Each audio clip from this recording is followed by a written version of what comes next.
my target client, really, it's any woman that understands custom-made designs, and they understand it's not walking into a retail store and you're pulling something off the rack. I got, those Home Depot orange buckets? I turned that bucket over. I sat on it in the middle of the floor. I tried to cry. I could not cry, not a tear. I've been through so much.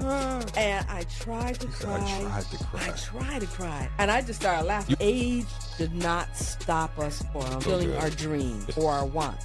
I think that age is a number, and that's when I said, that aha moment again. I'm going to incorporate wedding gowns. This is James Rousseau, a.k.a. Trig, and let me welcome you to the Corling Solutions Show. What's happening, people? This is a surprise episode of the Corling Solutions Show right here on Holy Coach Radio Series XM. This is James Rousseau, a.k.a. Trig, of course. If you like fashion, and I know so many of you are fashionistas, if you like fashion, you're about the quote-unquote the fit, I've got somebody I want to introduce you to.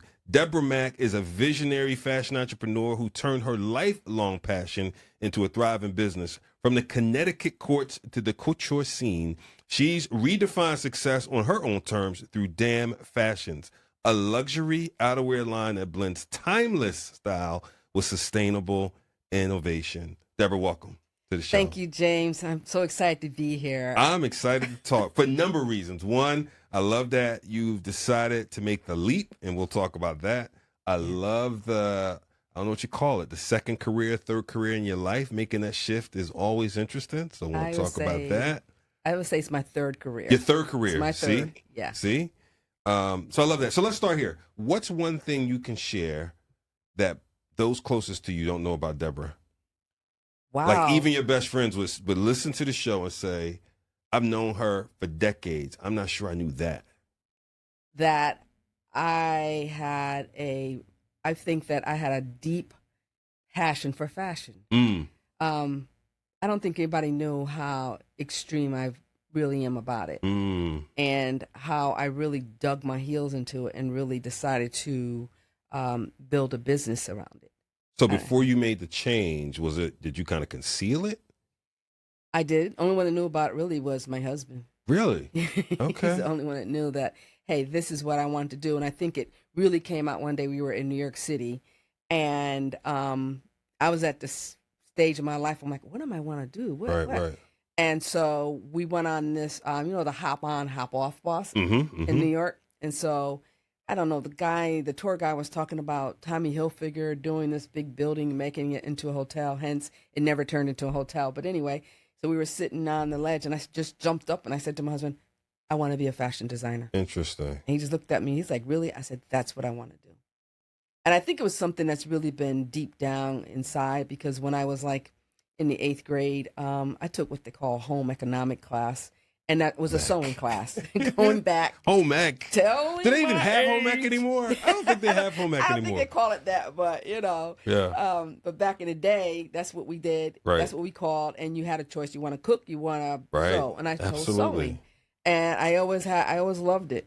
Right. And it kind of just stuck with me. Although initially it was going to be part of my pathway to college to do that in Connecticut. But then, I don't know, I just took a different turn and decided to go to Western in Danbury, Western Connecticut University, and pursue justice and law administration. So I just kind of turned things around. I don't know why. I just decided not to do it. So let's talk about that, because you find something you like, you feel passionate about it, and I think a lot of us can attest to those memories. What made you not chase that as opposed to go to the law degree? Yeah, right. Honestly, I think that it's really stemmed around when you have people like your counselors or someone trying to direct you what you should do with your life and you get ready to graduate. Right. And honestly, if you look back, a lot of the black students then, even sometime now, they don't have that guidance of anyone trying to say, what's your passion? What do you want to do? Okay, I'm going to help you fulfill it. And I didn't really have that. So it was just something that I was like, I like to do this, but I really didn't know how to pursue it.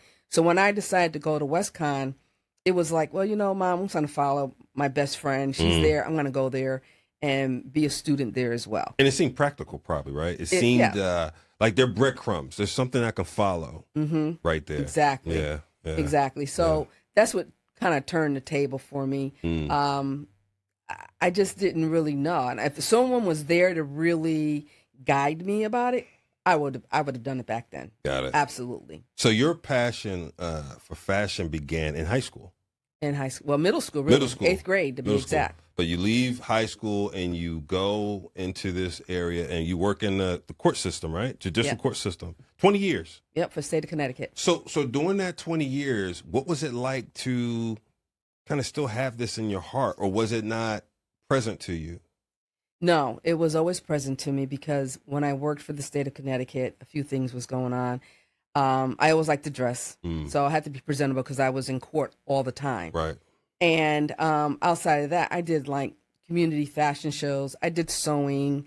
I sold costumes for my children, and I just always liked to find those different designs that everybody wouldn't want, and I would make it my own. So it was always with me. I made my maternity clothes, but once I finally decided, okay, you know what, when I really want to become a entrepreneur fashion designer, I said, all right, I did the little pattern making, cut and sew. That was cool back then, but now it was a bigger challenge. I said, I want to learn, how does it work in the fashion industry? Gotcha.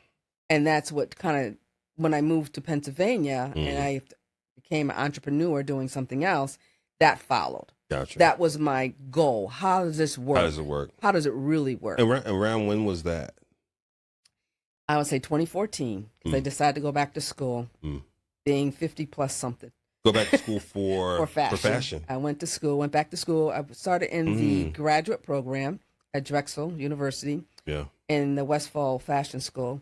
I did 2 semesters there, and I just didn't think it was a fit for me. So then I checked out a weekend class at the, Moore College of Arts in Philly. And I ended up doing 2 semesters there. And one of the semesters was a history class I had to take. Right. And it was either take the history class or go to Rome. And I'm like, this is a no-brainer. I don't feel like studying.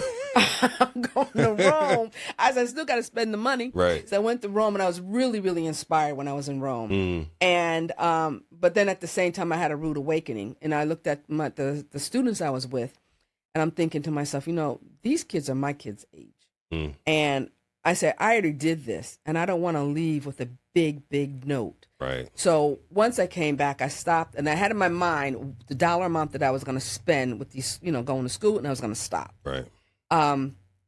So what I decided to do is, okay, so I did the 4 semesters between the 2 universities. Then I decided to go to New York City on the weekends to Parsons. They had a continuated program. I would drive down there early in the morning, get there, take the classes. Then I went to Harlem. Were you doing this? Were you still in the court system at the time, or you? I'm sorry, no, I had left. Yeah, we moved here in 2004.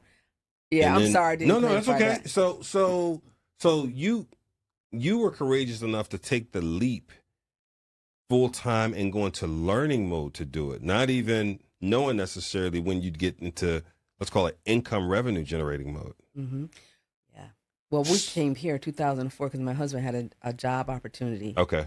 And because he's in the pharmaceutical industry, and so he's like, hey, he caught me at the right time because I was feeling it at working for the state with those doing the mediation work, and I was like, yeah, I'm ready to leave. So that's when we got the kids. We all relocated here, which I love. So there was a good window where you need to leave anyway. He caught me at the right time. Got it. And so so when I came here, I just told him right off the bat. I said, I'm not going back into the court system. And I could have easily.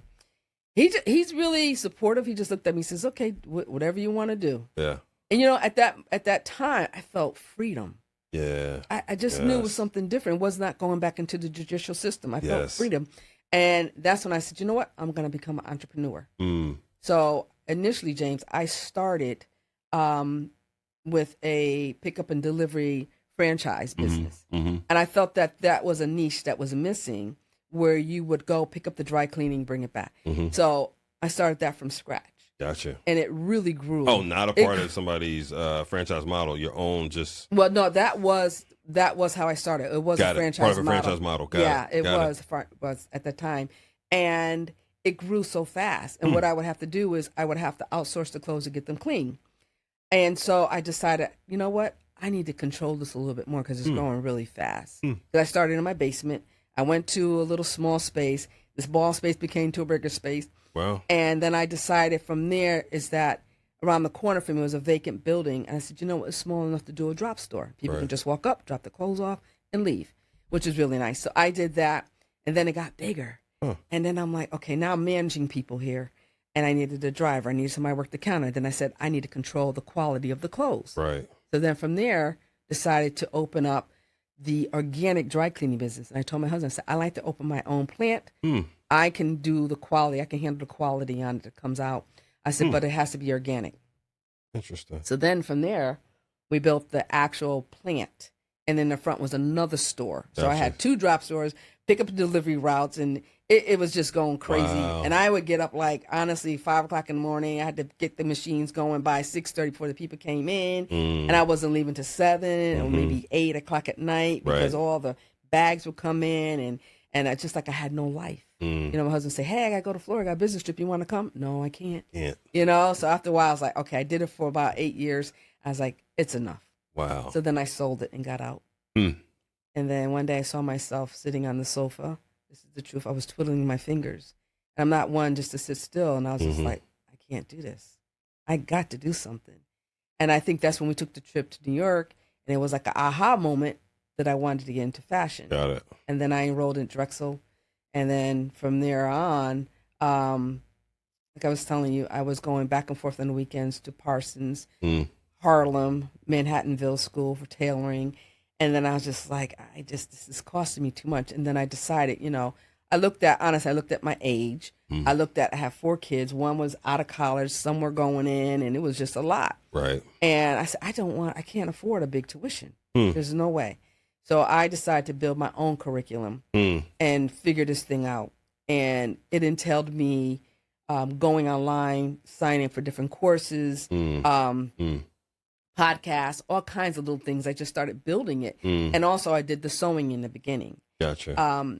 And I made a lot of different designs that I like. And I did my first photo shoot in 2016. Gotcha. And, but then I was like, there's no way I can just be sewing all these clothes. So here I am going to New York, knocking on doors, literally knocking on doors saying, hey, I have the design. Can you make it? Got it. What does it cost? Got it. And I would just go around the loop around the building and say, wait a minute, didn't I start here? How to end up here? Because I didn't know where I was going. In the fashion district. In the fashion district. I was just going around in circles. But anyway, I figured it out.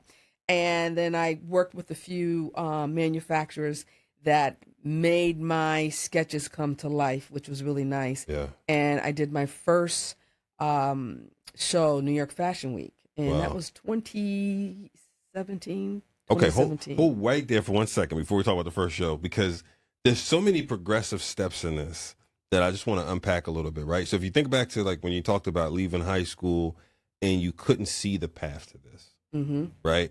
And so you went down a path you thought you could see. That the window of moving to Philadelphia area with your husband and giving you space, was that the difference maker in terms of taking a leap? I think it was. Was that the difference maker? Yeah. If anyone asked me, hey, could you do this if you were still in Connecticut? Absolutely not. Really? Okay. I think that when you have to grow and God puts something on your heart, it's not necessarily where you are. Sometimes He has to pick you up and move you so you can hear Him and do what's on your heart. It's almost like a new place for a new season. Exactly. That's good. exactly what it was. And thank God for good spouses, man. Yeah. Shout out to Tony. Thank God for, no, seriously, because my wife did the same thing in terms of supporting me, right? Just in a different way, in terms of the word you use, I think you said you felt free. Free. Right? And that resonates with me deeply in terms of when I was ready to leave the corporate world and take a leap, so to speak. So then you go into a franchise model, which again has breadcrumbs. It's got a template. So as long as you work the template, supposedly, right, in franchising, so long as you work the template well, you theoretically can do well, right? Exactly. What was your, outside of the loss of, sounds like work-life balance, it sounds like your work-life balance tanked a little bit. Outside of that, what were some of your biggest learnings coming out of running that cleaning business? Wow. Listen, when I went with the support of my husband, when I decided to build that big dry cleaning organic plant, there was so much was happening during that journey. Yeah. So let me just back up for a minute. So Sure. like I mentioned, I started in my basement. Mm-hmm. And then from my basement, it grew. So I had a small space like this where I would do all the tagging of the clothes. And then I told my husband, I said, we need to, or I should say, I need to, because he's like, no, that's you. That's you. I need to build an organic plant. So Right. I need to get money. So I went for a loan. Oh. And what occurred was, people need to understand that when you're on a journey, it's always not so smooth. Right. There's some serious hiccups and hills and bumps and lumps. Mhm. But, it just so happened that my then the landlord that I was dealing with had a big warehouse, and he was a contractor, and he was going to do the build out for me for the business, and gave him $40,000 to do it. Right.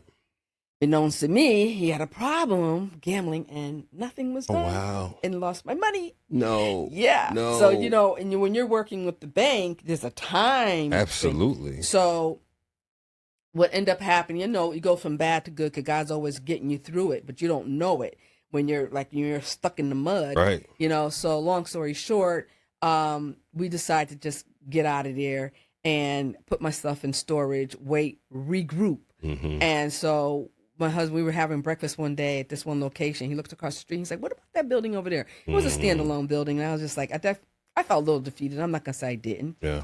But then he's like, no, let's go look. So we ran across the street, looked at it. I'm like, yeah, that might work, So, we scraped up all the pennies and the nickels we could to get the building, get everything back up and running, get everything in there. And I tell you, we finally got it, but things was happening. The pipes were leaking or this was leaking. And one day it was just piling up on me. So I came in, and like I said, I was coming really early in the morning, and the place was flooded. Oh.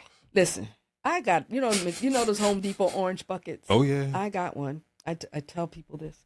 I turned that bucket over. I sat on it in the middle of the floor. I tried to cry.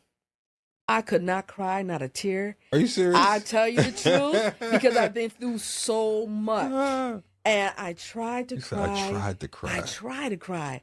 And I just started laughing. You wanted to feel sorry for yourself. You couldn't even get it out. I couldn't get it out. I just laughed and said, Lord, well, you know what? If this is part of the plan, then so be it. Right. What am I going to do? Right. So I just said, pull myself up on my bootstraps and keep it moving. So I went across the street. So I went next to the Steiner. This is the truth.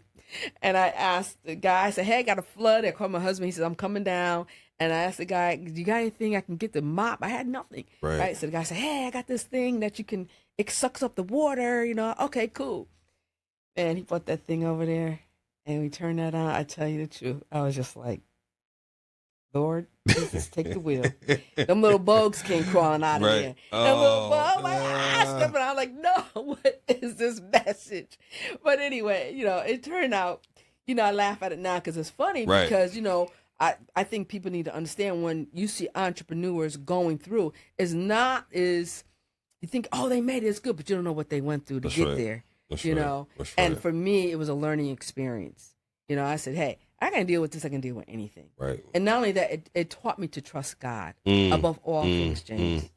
And nothing can really rattle my case because that was the rattle. Right. And that was the worst of all. But everything else is like, you know what?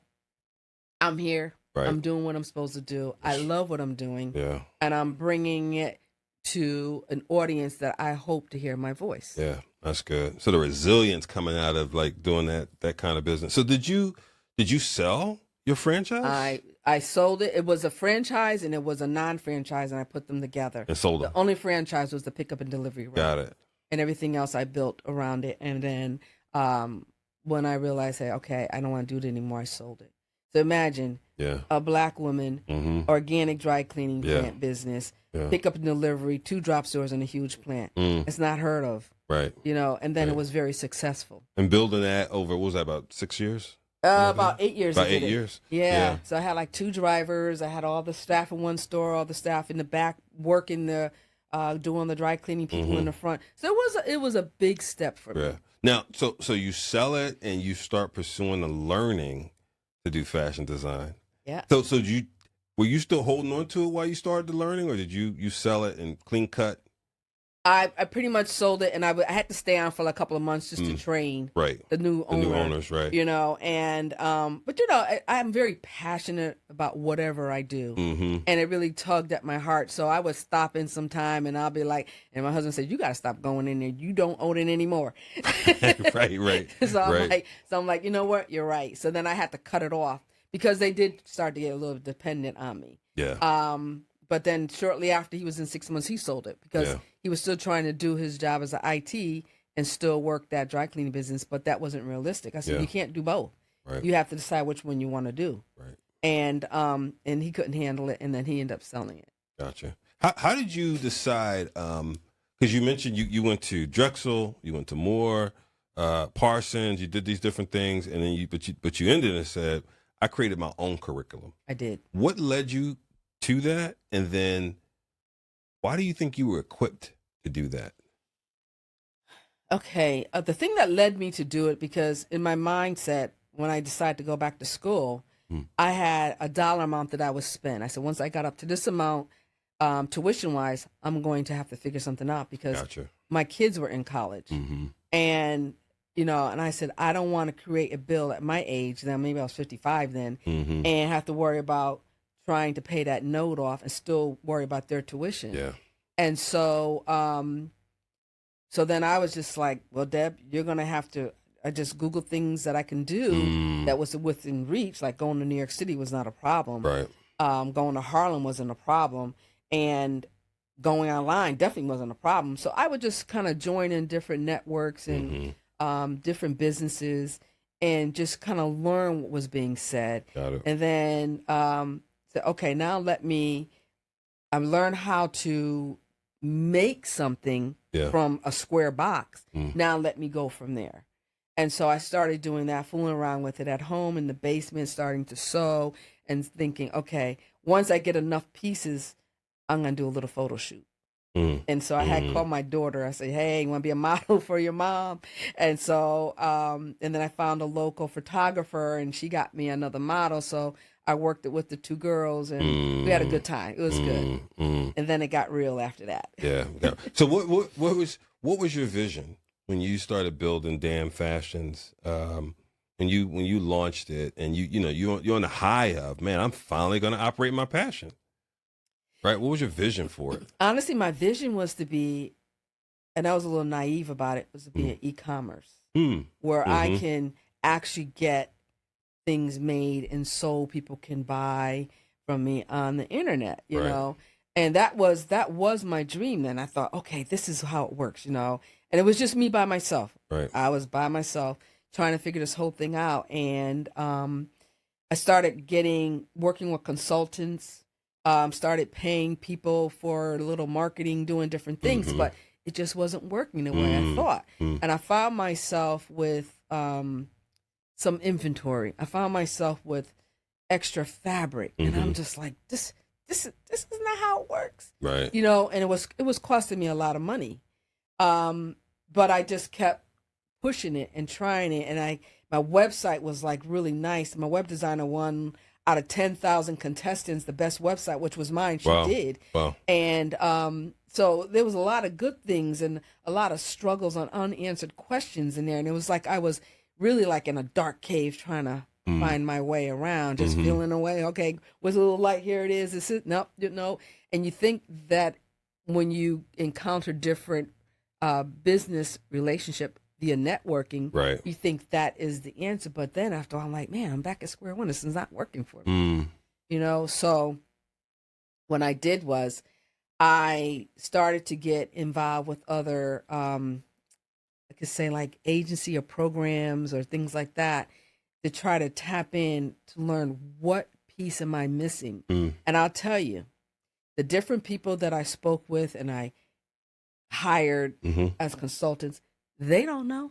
Really? They don't know. They really don't know. Was it they didn't know your business, or just more broadly in terms of like the entrepreneurship space? I think, well, it's a twofold question. It's good. I think what it was that I don't think they understood me as a designer. Ah, okay. Okay, because I don't think what ended up happening was they would see my designs and they're really well crafted, really well made. And they would say, one person said to me, "You look bigger. You look bigger than you really are." It was almost like a misconception, like she is this big grand brand. Right. And I'm like, no, I'm not. I'm really not. I'm just starting out here. But my ideas were big and grand. And so I was like a mad scientist. Like when I did New York Fashion Week, let's just say, I would start designing and it would just go into I don't know, I would just be out there just designing, James. It would just get so big. But what was that supposed to mean? You look bigger than you. Does that mean you're dreaming too big? Or that's a good question. I don't know. What does that mean? I think my designs were like, the way my designs were made, it looks like it would be in a high-end department store, let's just say. Okay, because that's how well done it was. So does that mean it was too, what's what I'm looking for? Too luxurious for your target audience? It was like, okay, you're here at our program. Okay? But you don't look like you should be in our program. Got it. So it's like, got it. And then I think that being said, I think it took them in like a whirlwind, like, what do we do with her? Right. We really, because I got nothing out of it. It's the only reason I can say this. I got it. And what do we do with this person? I always heard this. I heard it all the time. Like, oh, maybe we need to create a special curriculum for you. Maybe we need to do this for Almost you. like your ideas were too advanced. Yeah. For that. It was just. You were in the 101 class and you got 301 ideas. I think so. I think that's a good way of putting it. But for me, I felt like, what's wrong with me? My designs are great. Why is anybody helping me? I'm spending all this money, spending all this time, going here, and I didn't get any help. Got it. And so 2017, I got invited to do New York Fashion Week. Got it. How'd that materialize? How'd you get invited? They don't know. They reached out to me. I don't even know how. My husband even asked me, how did that happen? I said, I don't know. You know what? I'm always on the internet, and I'll read one statement. If there's a little word in there, I'll say, oh, click on it, and I'll find it takes me down other things.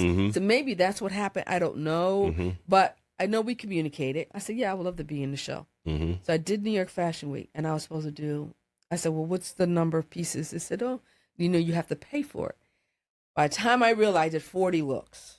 I had a 40 look showcase runway, bottles coming down, wearing it. It was really one of the highlight, I would think, of me starting out. Right.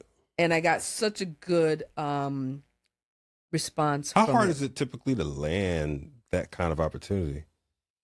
You know what? Like I said, I did it blindly. Right. But at this point where I am right now, people are asking me to be a part of the show. Got it. Like I just the folks in London had reached out to me and said, hey, Deborah, we'd like you to showcase in London. But I haven't responded yet because she asked me last year and I told her, wait till September. Right. And September's approaching. But the problem is that I just opened up a boutique in the borough, Westchester Borough.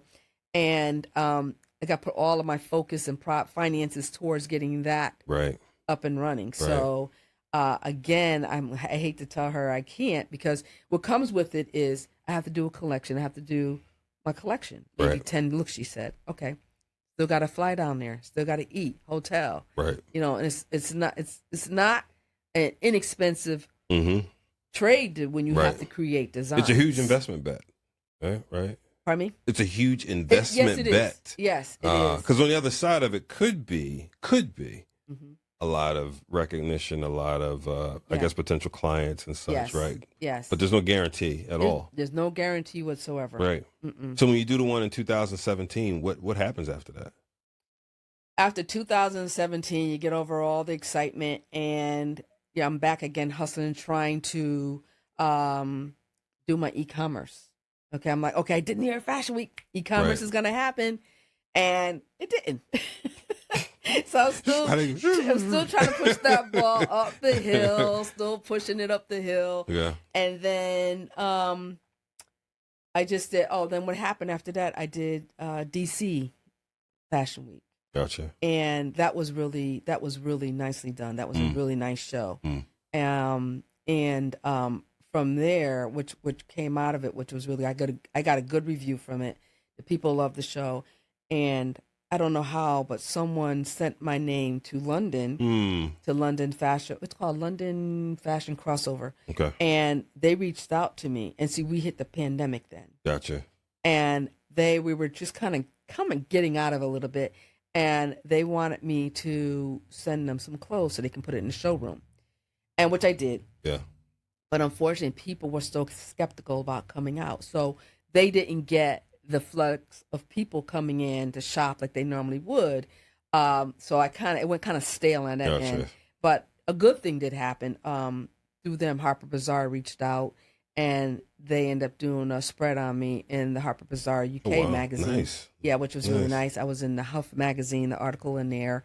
Another magazine in London, took some information and design as well. And then the actress, her name is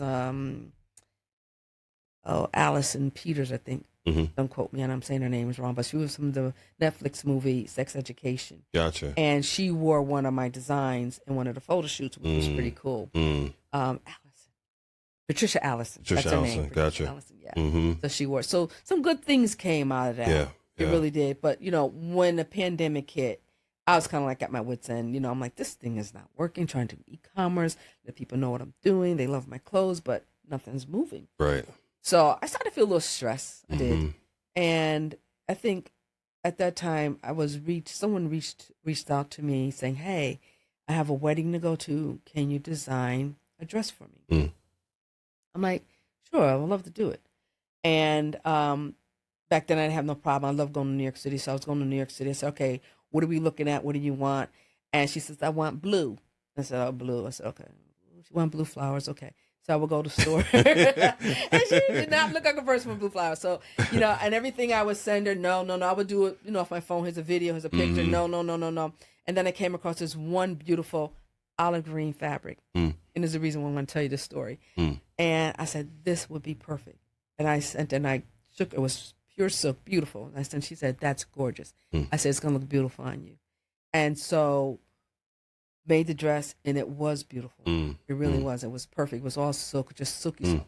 And the reason I say that is because sometimes, and this is what my expertise come in, people think they want blue, but they don't know blue does not really look good on you. Right. So I have a good eye for that, James, and say, this looks good on you. Right. This olive color. Compliment you and so on and so forth. Yeah. And the thing about my designs is that it's one of a kind. Right. You're going to stand out.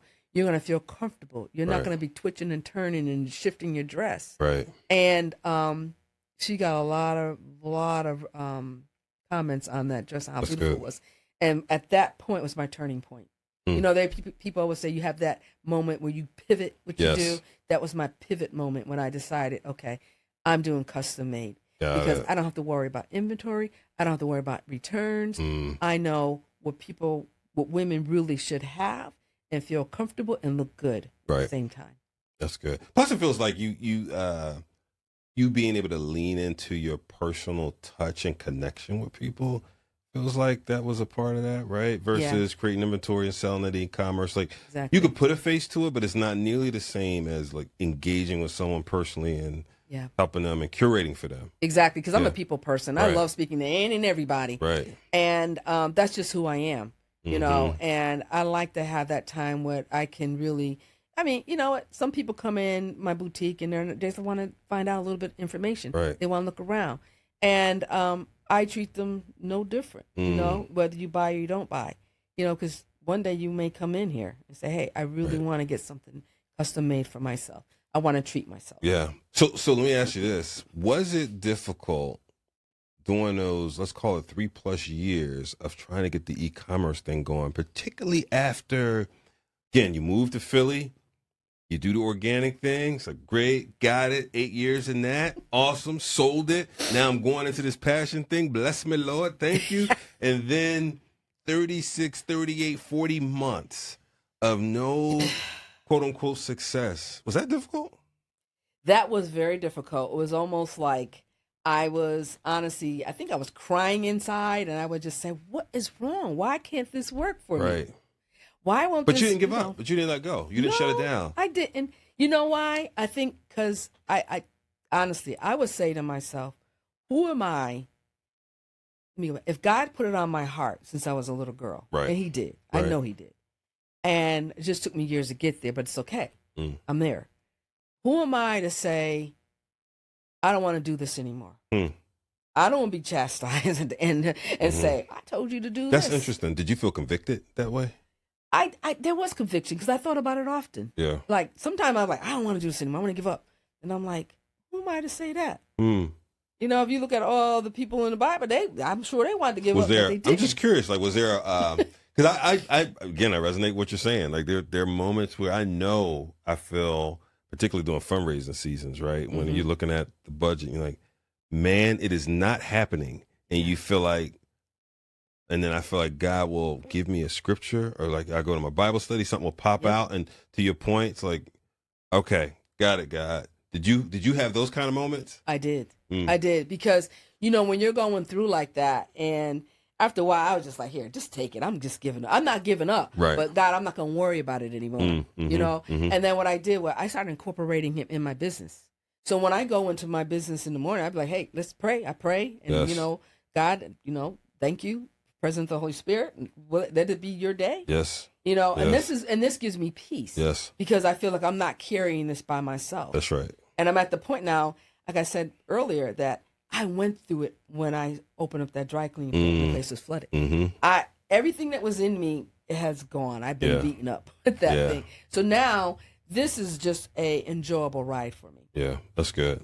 There's two words that come to mind when you say that. One is surrender. Surrender.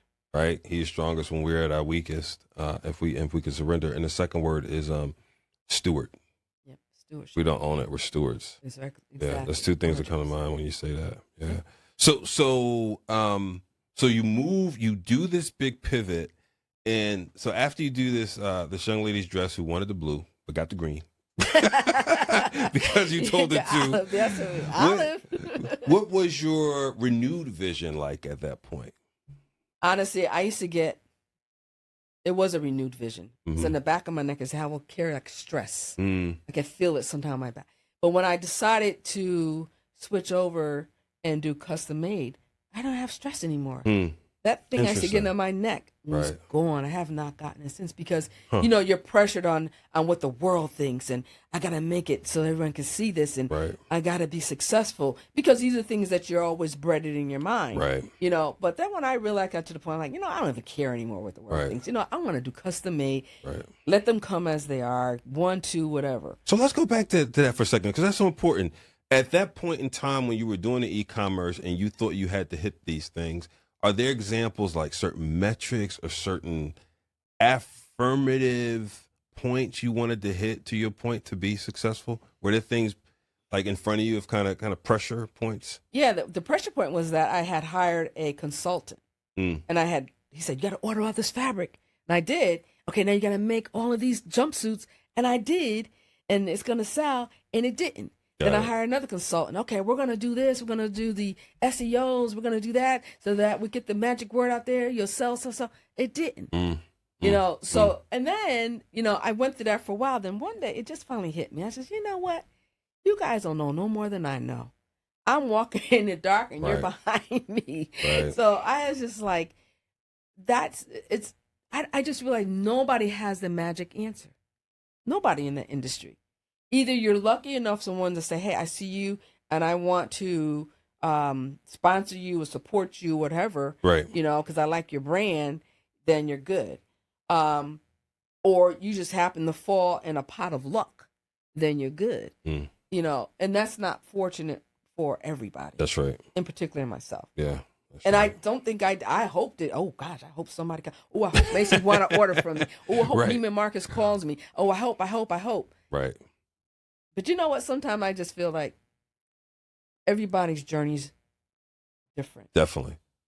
And I know now that the plan that God has for my life is like, I depend solely on him 100%. Not on Macy's, not on Neiman Marcus, not on this one, not him. Right. Because through him, those that need what I have to offer, they come to me. That's right. So now you're de-stressed. You're in the middle of the repivot. How do you launch out on this repivot? Wow. Okay. So honestly, the way the launch happened for me, which is really good, when I first opened up the boutique, 6ABC came out from Philly, which is nice. And matter of fact, they came out, let me back up, they came out to my home during the pandemic because I was working out at a home, and they did an interview. So I held on to the information and said, hey, now I'm opening up a small How'd that come boutique. about? These things keep coming about for you. Obviously, God moments, right? But any other connections? I mean, what's happening here that people keep reaching out to you to want to tell your story and show you and give you opportunities? Well, that particular story, I can share it because it happened to me. The way 6ABC came about. I was in a particular program, and things weren't always working for me in my favor. I don't know why, but it didn't. But it came up that I could have did the 6ABC. But at that point in time, I felt that the program wasn't a fit for me. Okay. And I pulled out of it. Okay. And I guess some people weren't really happy about it. So then I was like, hey, when I found out about the 6ABC, I said, hey, I'll do it. I'll mention the program. I don't care. I don't hold anything. You know, I'd like to do it. And I was so, no, you're not going to do it. You're out. You're out. Okay, sweet. No problem at all. So I just, did my thing like I was doing at home. And then I received this email from 6ABC saying, hey, Deborah, we want to interview you. So it came back to me anyway. Gotcha. He said, we want to interview you about your fashion.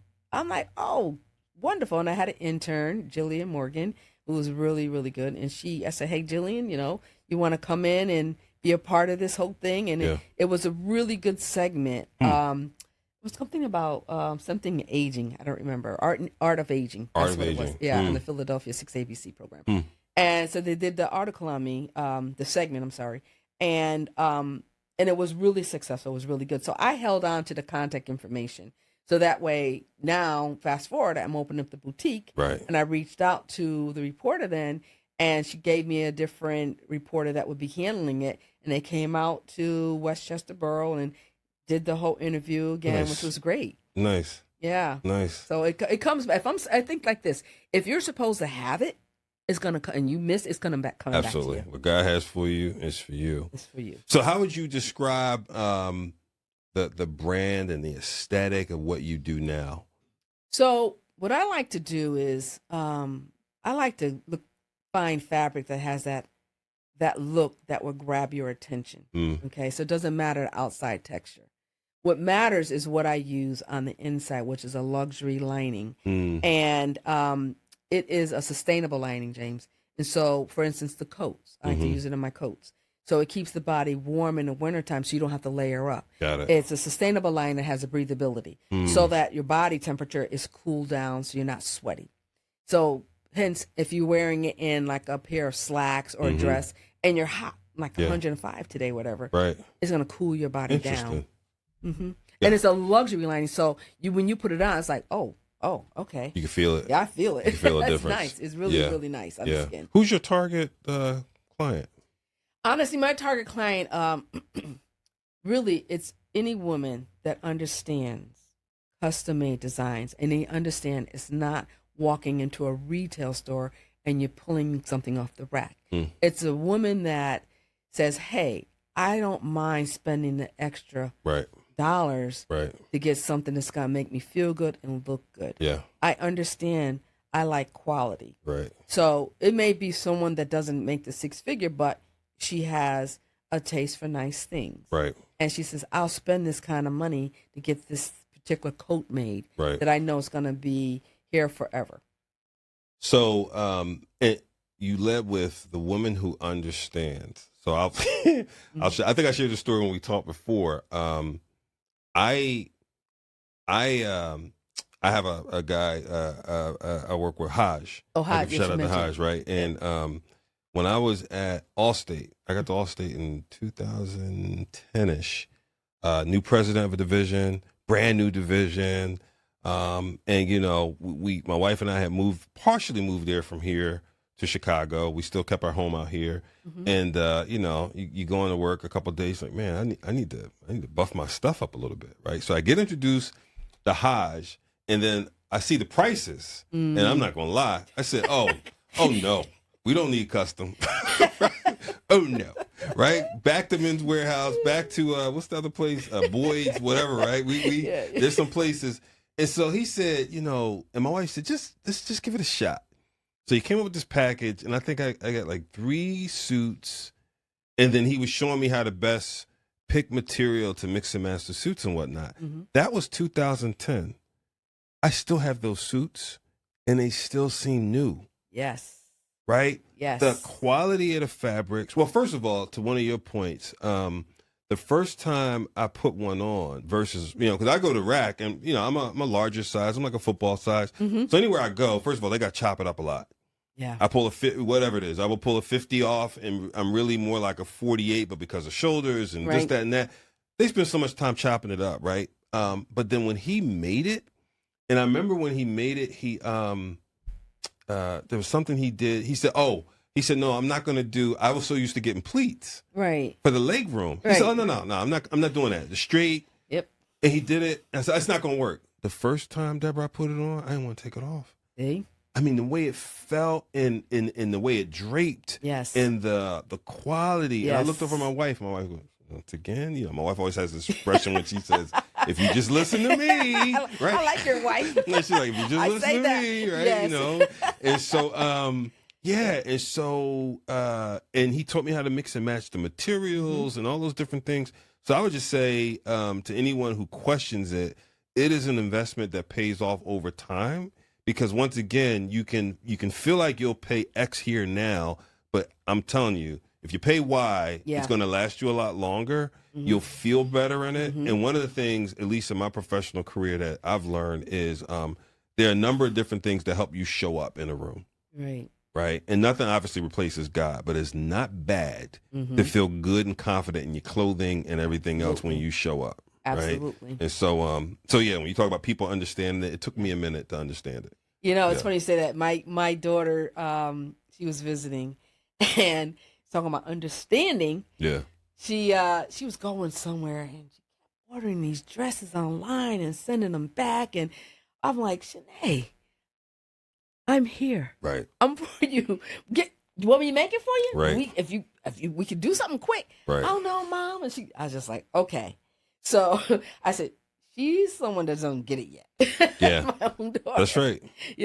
But she could, all the time that you spend ordering, sending it back, this and that, you could have just had to. You could have had it. You could have made. Could have had it made, yeah, and you would feel comfortable. And your time. The other thing I would say is the time you spend. You can't get your time back. No. So once you have someone you work with that knows that one has taken all the measurements and done it really well, and then kind of knows a sense of what you want, being able to call that person and say, hey, I remember the first time I needed a new tux. Yeah. And was able to call and say, hey, man, I got this black tie thing coming up. Yep. I need a tux. He's like, let's just talk through like 2-3 questions. Got you. You'll have it in 2 weeks. Yeah. Yeah. And it was perfect. Yes. Right. Yes, so and you're comfortable in it. Absolutely. You're not shifting or anything like that. Right. Trying to stuff and pull this, pull that, and so what's it been like and in this area, in the Philadelphia area, what's it been like establishing a clientele base? Well, I'm in Westchester, like 40 minutes outside of Philly. Right. And I'll tell you, I get a lot of referrals come in. I get it's referrals, and a lot of times it's people just walking in, wanting information. Got it. And they take it with them, and they're like, okay, I'll be back. And then sometimes I'll forget about them, and they do come back. I'm like, oh, yeah, you wanted to do X, Y, and Z, and C. So now what I've done is, I definitely send the information out. And I also say, hey, listen, maybe you're not in the market for a coat or a wedding dress or something, but if you know anybody else, hey, please let them know. Right. And I kind of just work it like that for now. And like I said, I have my Instagram and I'm on LinkedIn, stuff like that. That's good. That's good. What you've mentioned a few times, like even going from the cleanest to organic, and you made a point of sustainability in your products. What's made you focus on that space of luxury, if you will, kind of this organic and sustainability? Yeah, well, with the organic, when I opened the dry cleaners, I made a point to tell my husband, I'll do this, but it has to be organic because that perchlorethylene, they banned it in California, and it really is hard on your clothes. And sometimes the smell is so poignant, you have to kind of like air it out. So that was one of the reasons I said when I decided to get into the dry cleaning business, that's what it'd be. And not only that, I was able to feel a lot of different fabrics, know a lot of different fabrics. What can you do to get the stain out of certain fabrics? So that really helped me along my journey. Got it. So that was a plus for me there. And I just kind of like, I just thought it was a good tie-in. Once you can work with some of the best, some of the worst fabrics, right? Then I know when I'm searching for something, if it's good fabric or if it's bad fabric. Yeah. I can just look at it and be like, I'm like, why did they do that? Yeah. It's like, and I got like a critical eye, I should say. Yeah. When it comes to certain things, certain clothes, certain fabrics. Yeah. And I look at like, they shouldn't have let her put that on. Why did they tell her that? Or if I see something like, I should say, when the First Lady Biden had her beautiful dress on, I was like, I saw a big flaw. Gotcha. You can see I'm being honest. Yeah. I saw it, and I was just like, they didn't do that right. Yeah. So so one of the things that comes to mind for me is it feels like, and correct me if I'm wrong, that you see, clothing and such as almost a tool for empowerment. For women? For women. Yeah, I think so. And this is why it would be an empowerment for women. Because I can make anything from a size 2 to 22 for the woman. And if you take a plus size woman and she goes, and not even a plus size woman, she could be a 12. Right. If she goes and she shops and she tries to find a top and she can't button it. Right. Or the skirt don't fit right. And she settles and she buys it anyway. And she says, well, I'll just have to put a pin in it. To try. And I just don't think we should do that anymore. Yeah. We shouldn't have to settle because this is what they're offering at the retail store. And not only that, you can go to some of the high-end stores. If it's not cut for your body, you're not going to be able to get into that dress. And I tell my husband sometime I would try on a top and I'm like, they didn't cut it right. Because I'll try it on and I'm like, this is not closing right. They didn't cut it right. Right. And I can just know. And then you know what? Your whole time is just messed up. You're just not feeling comfortable at your event, at work, or wherever, and you're shifting. You're trying to make it work. And but when you wear Deborah Ann Mack, okay, it's custom made to take in every shape of your body. Gotcha. And you're going to work, you have confidence, right? Because you feel good. Yeah. Not only that, there's breathability of the lining. It's a silky feeling on your body. It fits. Yeah. You are not shifting anything, and you can go from work to cocktails in your outfit. Right. You can get a blazer and with your dress on, in that same blazer, you can wear it with your slacks. You don't have to have a lot of pieces, but it's good to have some pieces. Right. In there. And kind of those staples, right? And in that way, to your point, you can mix and match if you've got the staples and whatnot. Exactly. I mean, with the clothing industry, the fashion industry, which I don't know a lot about at all, but when I think about some of the things you said, and I think about some of my personal experiences and my wife's experiences, would you say that there just is a lack of creation of certain things for certain people, or would you say, not too dissimilar from almost like employment right now, where ageism is a big thing? Would you say that some fashion designers are sizists, so to speak? You know what? I would say this is a big trendy kind of time. It's a season for trends. Gotcha. And I'm not a trendy person. And I like to be able to say what I make is going to be timeless. And I think that a lot of people flock to trend because that's all they have. Right. You go in some of the stores, you're like, what is that? It's a trend. And it may not. And sometimes people just do it because they think it is the thing to do or things to wear. But it's not sometimes it's not the appropriate thing to wear, depending on where you're going. Right. And so now you spent all that money and you made that purchase, and now guess what?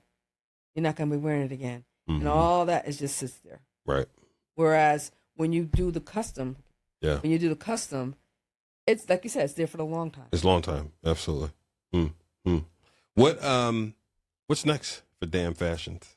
Ooh, yeah. So I'm revving up for my grand opening in August. Because I just expanded my brand to include bridal wear. Oh, wow. Yeah. Air horns. So those ladies out there looking for that dress, getting married, want to fit, they need to see me, Deborah and Mack. And the reason I did this, it was a good opportunity to really jump on this because a young lady came to me because I didn't have bridal in my at all to do this. But she came to me and she wanted to take her, when she was young, her mom passed away. She wanted to take her mom's 1985 wedding gown and redo it, to repurpose it. I'm like, oh, okay, I can do that. So then, I looked at the gown, and it was very dated, of course, and I gave her some ideas of what I would do with the dress. Right. And so she says, okay, let's do it. And so I had so much fun doing it.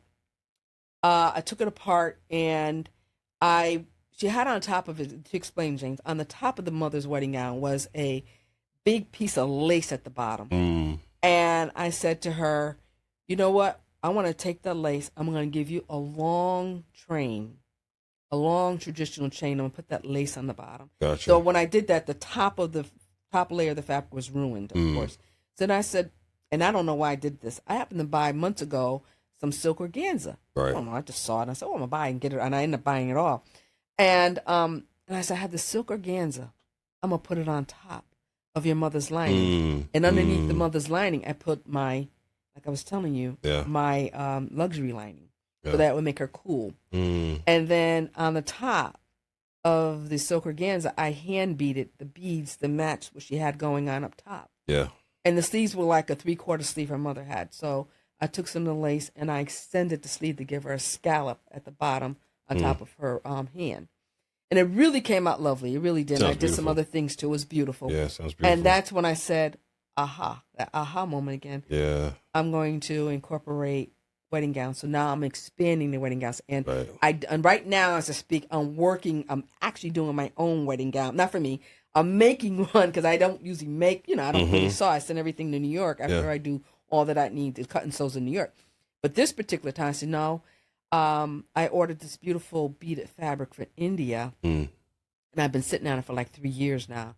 And I said, I want to do something with it. So when I decided that I'm going to incorporate wedding gowns, I'm making the wedding dress. Got it. That will be there. So you'll have some stock and some custom?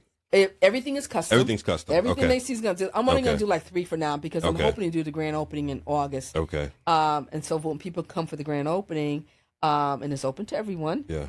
And they can get an idea for wedding gowns. But what I normally like to do is sit down with the bride-to-be, say, okay, what are you thinking? Right. Let me sketch it out. Show me pictures. Right. We may want this sleeve. You may want that body. You may want this. Let's put it together and make that gown for you. That's good. So that's what I do. You'll probably get a call from one of them shows. My wife watches one of them shows. Something Bless the Dress. Oh, Yes to the Dress? Yes to the Dress. There you go. Yes to the Dress. Here's Deborah and Mack. Yeah. Well, there you go. That's your version. Bless the Dress. Bless the Dress. That's going to be yours. Bless the Dress. I like that. Bless the Dress. Yes, Bless the Dress. That would be nice. That will be your show. All right. We're speaking that into existence. Bless the Dress. Yeah, I receive it. Yes. Speaking of things in existence, how do you think about your legacy in this work? Wow, my legacy. Wow. Honestly, I would just like people just to say, you know what? This was a woman at the age of 55, whatever, I think it was 55, I went back to school. And not what I did per se about into fashion, but the mere fact that my age did not defy what I wanted to do. That's good. That age should not stop us from fulfilling our dreams or our wants. Right. I think that age is a number. I know people hear that all the time, but it really is. I think what separates us from dealing with the fact in our mind about, well, I'm this age, I'm that age, is how we take care of ourselves. That's right. If you get in that gym, you take care of yourself, you won't think about your age.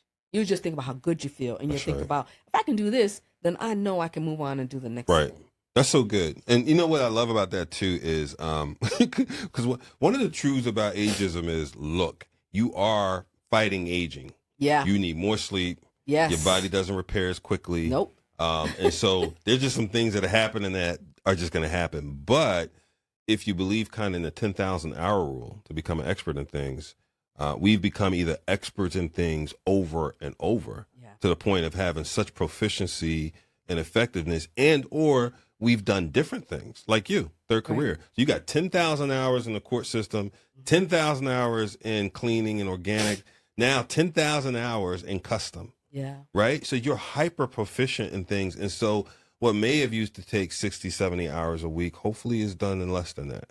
Exactly.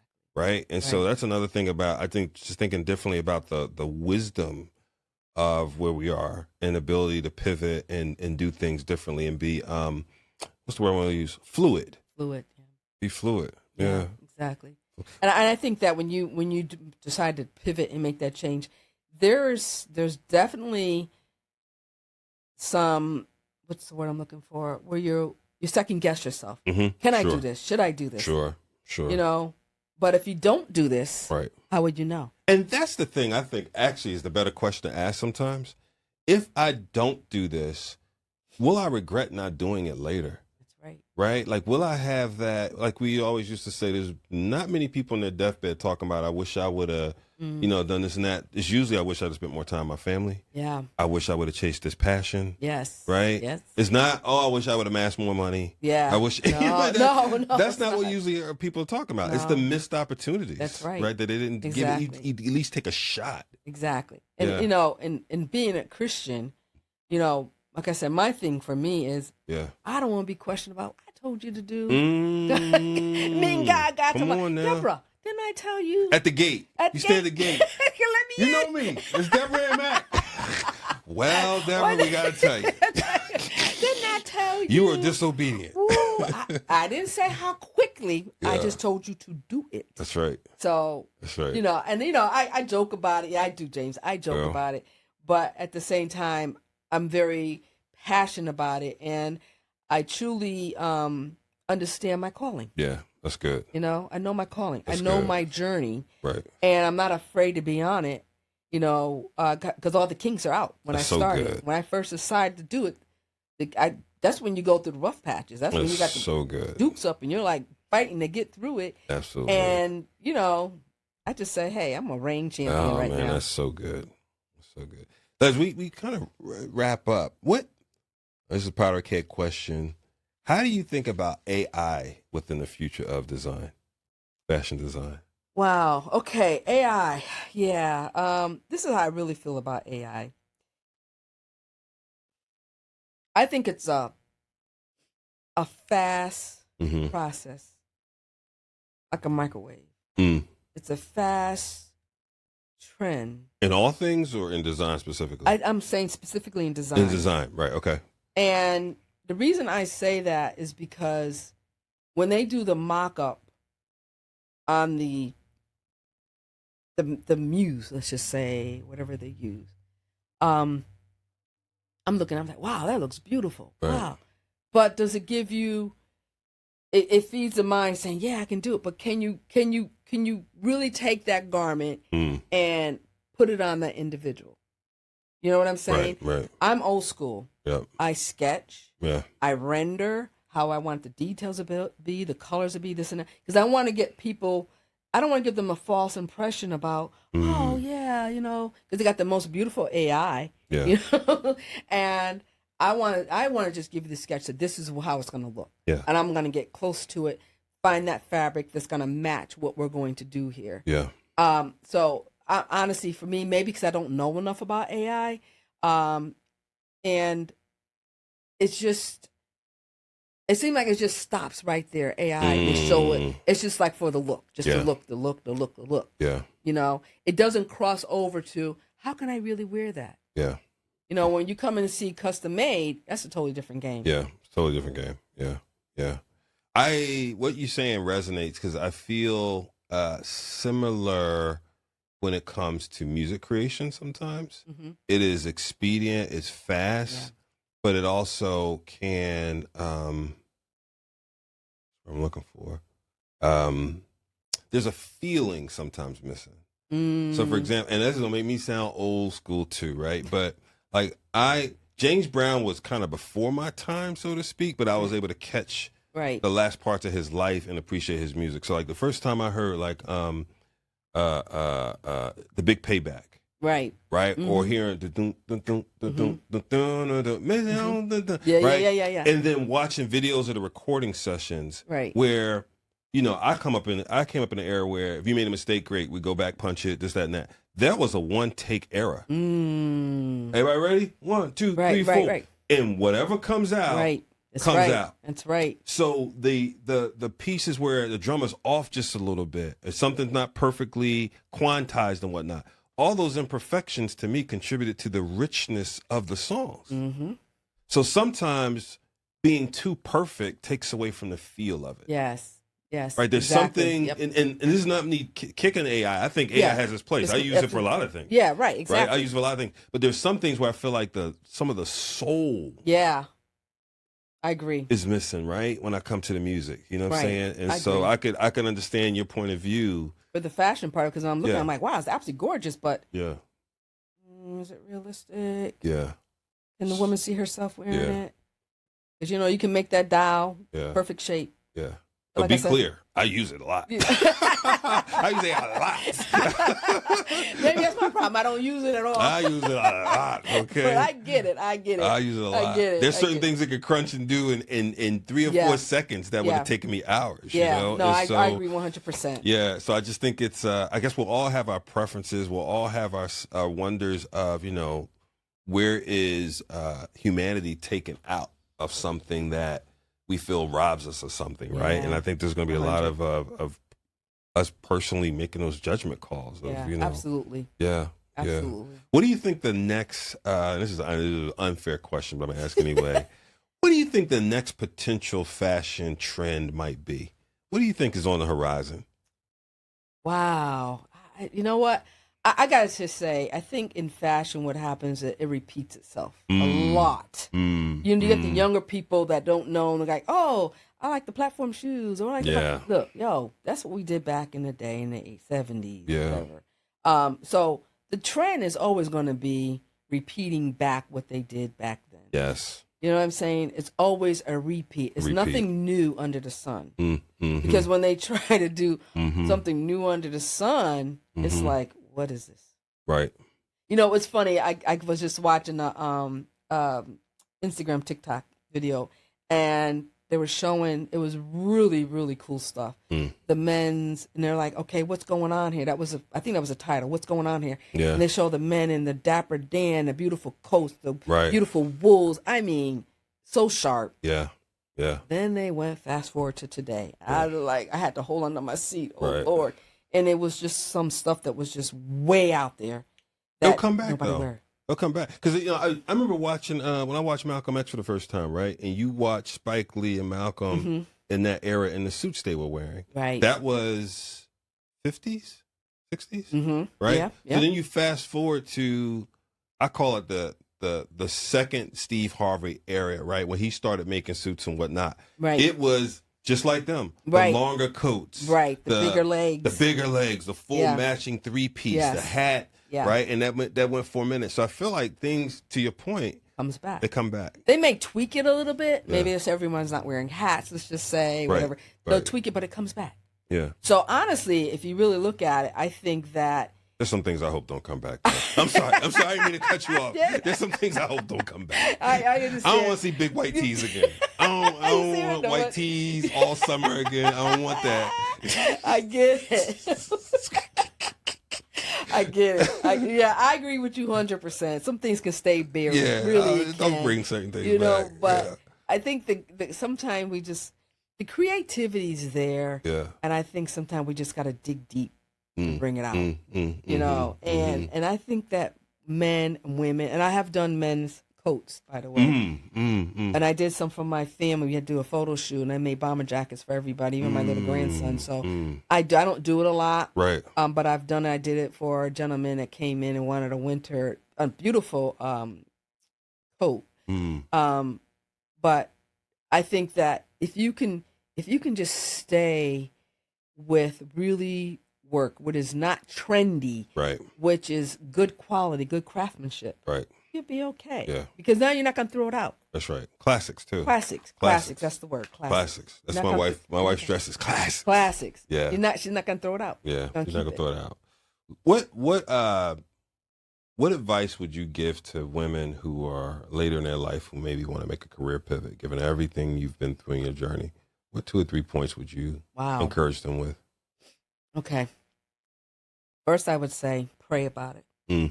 If it's on your heart, then you got to do something about it. Mm-hmm. It's not going to go away. I think you just got to have a good support system.